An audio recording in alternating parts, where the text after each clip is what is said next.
I think perhaps I would never be able to speak quite as fluently as I can write. And I think it's like flowers bursting in my mouth. But when I speak English, I feel like the language is clipped. There's never enough air. Because in Hmong, because it's a tonal language, I can play with my breath. And it goes on for a long time. But in English, I feel like there's always never enough air to say everything I need to say and everything I want to say. So I began my life in English on the page. But I love this one. This is my mom and my dad when they were still young. And this is me.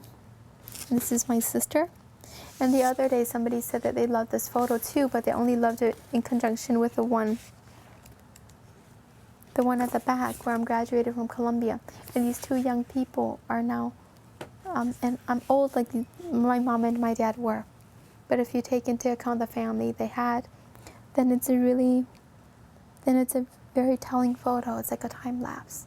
My name is Kao Kalia Yang and I'm a writer. I've written a book. It's called The Latehomecomer. It's a Hmong Family Memoir.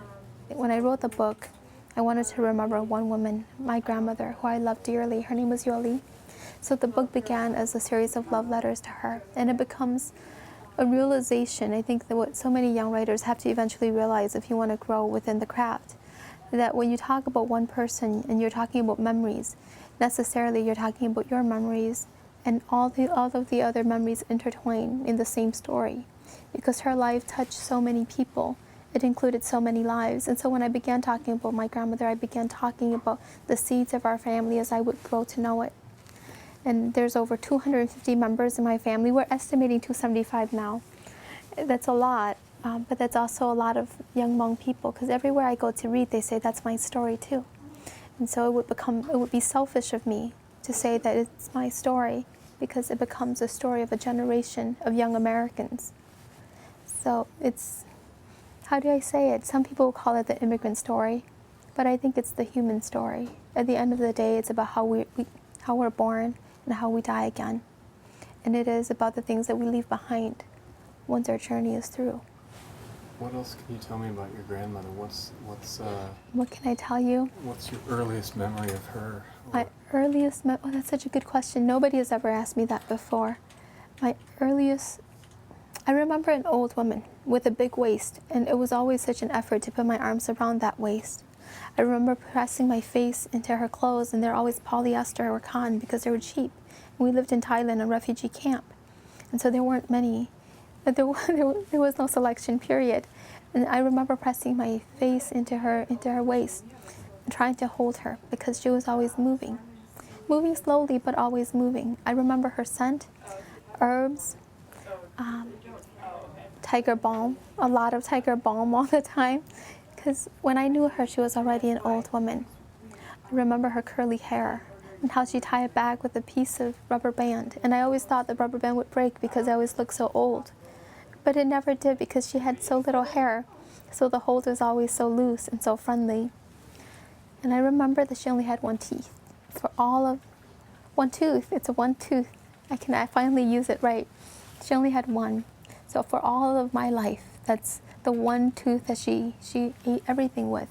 And she tried everything. Although she only had one tooth, she tried gnawing at bones, she tried ice cubes. She never said no. And this is the kind of woman that my grandma was, and the kind of woman that I would hope to be one day, when all my teeth are gone and I only have one tooth left. She was a healer, a shaman. She was an herbal woman. She was so many things. She lived her life, so many people tell me now, like she lived her life like a man. Because in a world where so many men were killed, my grandma didn't die, and where so many women cowered before guns and before the power of men, my grandma never did. She had 7 sons and 2 daughters, and she raised all of her sons to become men.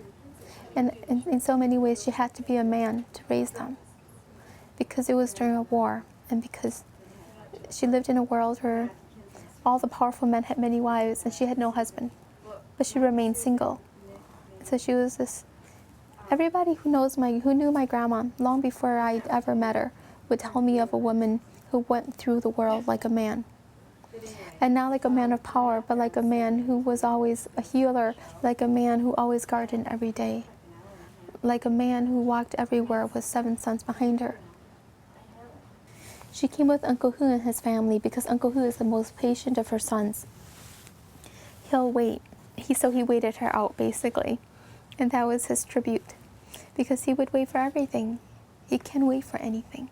So he waited and waited until all his brothers had gone, until she started feeling bad that he was being left behind because of her. So she agreed to come, and that's when he came. He's a very smart man. My Uncle Hu is a very, very smart man. Everybody should know the history, because what happened to the Hmong happened before us, because it will happen after us. And that is the truth. How do we salvage, how do we deal with remnants of what was? That is the question that I'm more interested in. I do not waste my time and my energy feeling angry or feeling like there should be debts of gratitude, paid or unpaid. I feel like I have more urgent work to do in the world, because I'm a refugee, because we live in a world where there's more and more refugees all the time. I know that the places where we were born, refugee camps, for example, they're never meant to last. And the people say that once you take down the shacks and once the grass grows in, that it's over. But wars don't end. Especially if you look at the secret war, there's still soldiers and Laos Hmong soldiers fighting remnants of that war. Pockets dying every day. Wars do not end. Not in the hearts and the minds of those who really lost something or gained something. In the Hmong terms, it's been a great loss. But in human terms, it's a greater loss for everyone. I have independent bookstores selling the book.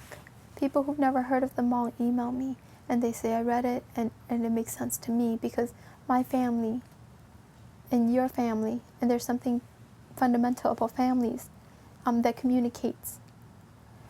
Or they say, thank you for introducing me to this people who share the world with me, and they've been in this world with me for so long. And that is so promising. And that makes me feel so proud to be a part of a people, a person, somewhere who can say that about another. Well, in the camps, everybody told me stories, so I grew to love stories there, and I knew how to tell them. But the shape of a book is different, because it has a cover and a back, and there's always the end at the end. In the Hmong stories, you don't end a story with the end. You tell a life. In the American books, you don't have to tell a life. You can say the end. Once Cinderella meets the prince and they ride away, that's the end. In the Hmong way, you would have to take it much further. But my American teachers, my Caucasian teachers, the ones who were teaching me, and I say Caucasians because for a long time I never had a teacher of color. They taught me about books and how to love them. And so, for me, when I first came to writing, it was really easy. You asked me about whether I felt scared or intimidated. No, I didn't, because I didn't know, because I came to English as a 6-year-old, trying to study and learn as much as I could.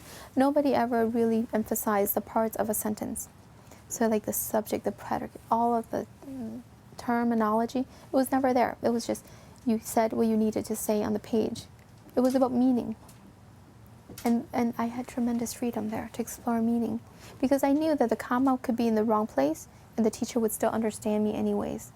And I knew that I could end a question with a period and the meaning would still be communicated, but in a different way.